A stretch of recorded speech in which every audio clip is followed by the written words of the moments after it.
নমস্কার। এই মুহূর্তে আমি ডিএস নেটওয়ার্ক আমাদের চ্যানেল আমরা চালাই, কিন্তু ঘটনা হচ্ছে বারবার প্রশাসনকে বলার পরেও কোনো কাজ হচ্ছে না।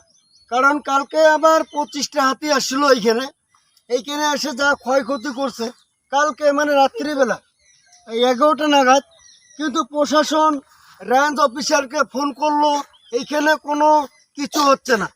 কিন্তু এই যে দেখুন এই ক্ষতি, এত ক্ষতির পরিমাণ কে দিবে? এই যে ক্ষয়ক্ষতি যে হচ্ছে আপনি দেখুন, এই ক্ষয়ক্ষতি এগুলা কে দিবে এগুলা?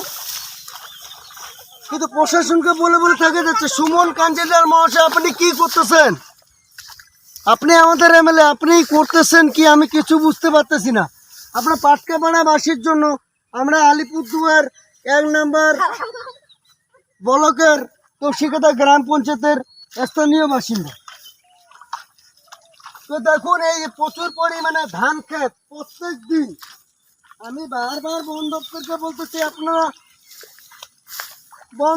বন বিভাগে যে ইসে আছে ওইখানে আপনার কলা গাছ লাগান, ফলমূল লাগান, কিন্তু এভাবে যদি ক্ষতি করে প্রত্যেকটা দিন, এমনি সাধারণ মানুষ সারাদিন কাজ করার পরে এই যে দেখুন এগুলা, মানুষ তো ঘুমায় না, ঘুমার সময় কি ধান ক্ষেত পাহারা দিবে? কিন্তু এই পরিমাণে ক্ষয়ক্ষতি হলে আপনারা দেখুন এই যে কীভাবে এই পরিস্থিতি, ধুমধুমার পরিস্থিতি। পাটকাপাড়া জবাব যাচ্ছে, নাহলে এবার ভোট বয়কট করা হবে, একটা ভোটও যাবে না, কোনোখানে যাবে না। এই দেখুন এখানে হাতির মহাকাল বাবার পায়খানা, এখানে এমএলএও শুনছে না, প্রশাসনও শুনছে না, রেঞ্জ অফিসারও শুনছে না। তাহলে আপনারা করতেছেনটা কি? কিছু আপনারা করতেছেন না, তাহলে আপনারা চুড়ে পড়ে থাকুন। এই দেখুন এইরকম পরিস্থিতি, তাহলে আপনারা করুন না, আপনারা চুড়ি পড়ে থাকুন, তাহলে আমরা ডিউটি দেই।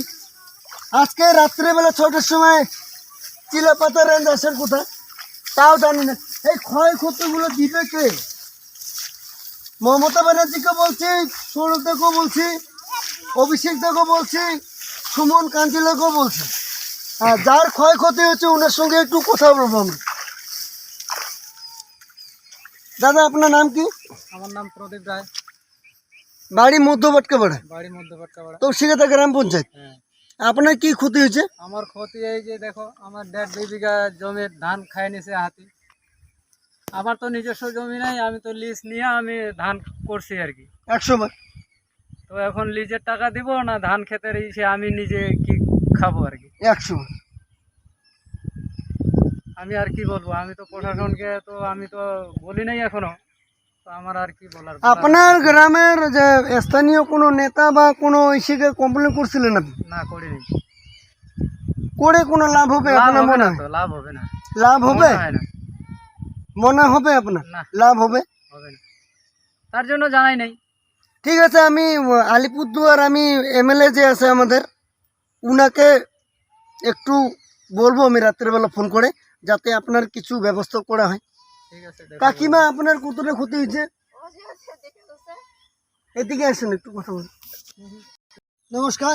তো বলছি আমি, এইভাবে যদি প্রত্যেক দিন আমাদের মহাকাল বাবা এসে বা হাতি এসে যদি ক্ষতি করে, দায়ভার কে নেবে? সাধারণ মানুষ সারাদিন পরিশ্রম করে এত কষ্ট করে ফসল লাগাচ্ছে, কিন্তু বন দপ্তর কি করতেছে কিছু বলতে পারতেছি না।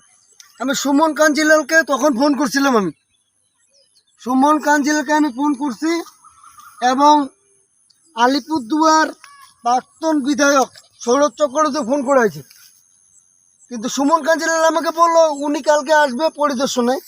কিন্তু ঘটনা হচ্ছে এখন যে বন দপ্তর রাত্রে যে একটা মানুষ যে ঘুমাবে, গরিব মানুষ, এটার কোনো স্থায়ী নেই।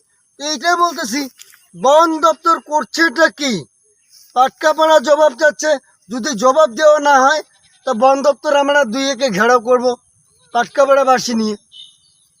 নমস্কার, ধন্যবাদ।